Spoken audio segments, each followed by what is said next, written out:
நான் என்னோட காலேஜை பத்தி பிரைம் மினிஸ்டருக்கே லெட்டரை போட்டு அதே லெட்டர் எடுத்துன்னு போயிட்டு என் காலேஜில் கொடுத்து மாட்டீங்கன்னு. The journey of Tesla உங்க அண்ணன் ஓவர் நைட்ல ஒபாமா போறேன்டா 2016. அப்ப நான் காலேஜ்ல ஃபர்ஸ்ட் இயர் படிச்சிருந்த டைம் அது. அந்த டைம்லலாம் எங்க காலேஜ்ல செமஸ்டர் டைம்ல Saturday Sunday government holiday even night 7 மணி வரைக்கும் ஸ்பெஷல் கிளாஸ் எல்லாம் வைப்பானுங்க. அது மட்டும் இல்லாம சின்ன சின்ன தப்புலாம் எதனா பண்ணாங்கன்னா டார்க் ரூம்னு ஒண்ணு இருக்கும், அங்க கூட்டு போயிட்டு கும்முன்னு பண்ணுவாங்க. இதெல்லாம் பார்த்து நம்ம சும்மா இருப்போமா?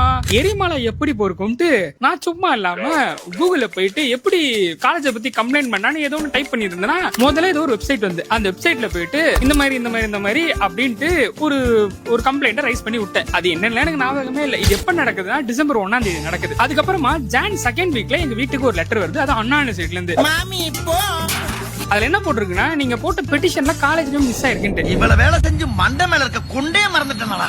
எங்க வீட்டுல படிச்சு பார்த்துட்டு அவங்களுக்கு ஒண்ணுமே புரியலன்னு சொல்லிட்டாங்க. எங்க வீட்டுல என்ன சொன்னாங்கன்னா, இது அண்ணா யூனிவர்சிட்டில இந்த லெட்டர் சோ இம்பார்ட்டன்டா இருக்கும், சோ இது எடுத்துட்டு போய் உங்க காலேஜ் எடுத்துட்டு போய் கொடுன்னு சொன்னாங்க. சோ நானும் என்னோட ஃப்ரெண்டும் எங்க காலேஜ்ல இருக்க ஆபீஸ் ரூமுக்கு இந்த லெட்டரை எடுத்துட்டு போறோம். அவங்க அதை படிச்சு பார்த்துட்டு சொல்றாங்க, இந்த மாதிரி நீங்க போட்ட பெட்டிஷன்ல காலேஜ்ல மிஸ் ஆகுதுன்னு. எனக்கும் ஒண்ணுமே ஞாபகம் வரல. அப்பதான் என் ஃப்ரெண்ட் நைஸா என் காலேஜ்ல சொல்றான், மச்சான் ரொம்ப நாளைக்கு முன்னாடி நீ ஏதோ ஒரு கம்ப்ளைண்ட் போட்டேன்னு சொன்னல, ஒருவேளை அதுக்கான ரிப்ளை லெட்டரா தான் இது இருக்குமோன்னு சொல்லி ஞாபகப்படுத்தி விட்டான்.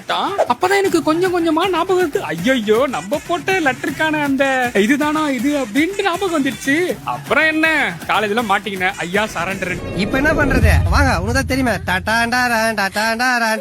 அப்புறம் எங்க வீட்டுக்கு போன் பண்ணி எங்க வீட்டுல எல்லாம் வர சொல்லி அது ஒரு பெரிய சீனே ஆயிடுச்சு. அந்த டைம்ல இருந்து என் மேல ஆக்ஷன் எடுக்கல. ஏன்னா அந்த கம்ப்ளைண்ட் வந்து லைவ்ல இருந்தது. அவங்க ஏதாவது ஆக்ஷன் எடுத்தாங்கன்னா அது அவங்களுக்கே பேக் ஃபயர் ஆயிரும்ட்டு என்ன வந்து இதை கூப்பிடுறேன்ட்டு ஒரு வாரம் வந்து அப்படியே சஸ்பெண்ட்ல வச்ச மாதிரி வச்சுட்டாங்க என்ன. அப்புறம் கடைசியா ஒரு நாள் கூப்பிட்டு என்ன சொன்னாங்கன்னா, இந்த மாதிரி உங்க பையன் ஃபர்ஸ்ட் செமஸ்டர்ல ஆல் கிளியர் பண்ணிட்டானா இங்கே இருப்பான், இல்லன்னா வேற காலேஜ பாத்துங்க அப்படின்னு சொல்லிட்டாங்க. எவன் பண்ண புண்ணியமோ தெரியல. ஃபர்ஸ்ட் செம்ல நான் வந்து M1ல புட்டுக்கோன்னு நினைச்சேன். பட் அதிசயமா ஆல் கிளியர் பண்ணி திருப்பி அதே காலேஜ்ல போயிட்டேன். அதுக்கப்புறம் என்ன, ஐயா தான் காலேஜ்ல டாக் ஆஃப் த டவுன். ஒருத்தனா என்கிட்டே சொல்றான், டேய் உனக்கு ஒரு விஷயம் தெரியுமா, நம்ம காலையில ஒருத்தன் நம்ம காலேஜை பத்தியே பிரைம் மினிஸ்டருக்கே லெட்டர் போட்டான்டான்ட்டு. அவங்க நான் எப்படி சொல்லுவேன், அந்த லெட்டரை போட்டதே நான் தான்டான்ட்டு. முதல்ல அந்த லெட்டர் எப்படி என் வீட்டுக்கு வந்துச்சுன்னா, நான் போட்ட கம்ப்ளைண்ட்ல முக்கியமான ஒரு விஷயம், அதாவது என் காலேஜ் நேமே நான் போட மறந்துட்டேன். அதனாலதான் இவ்வளவு பெரிய சம்பவம் நடந்தது. இஃப் நான் காலேஜ் பேரை போட்டு இருந்தேனா எனக்கே தெரியாம என் காலேஜுக்கு பெரிய சம்பவம் நடந்திருக்கும். என்னோட காலேஜ் டைம்ல மறக்க முடியாத ஒரு சம்பவம்னா அது இதுதான். நீங்க உங்க காலேஜ் டைம்ல பண்ண பெரிய சம்பவம் எதுன்ட்டு கமெண்ட் செக்ஷன்ல சொல்லுங்க. அந்த ஃபாலோ பட்டனை தட்டிட்டு என்னோட ஜர்னில ஜாயின் பண்ணீங்க. மீண்டும் சந்திப்போம்.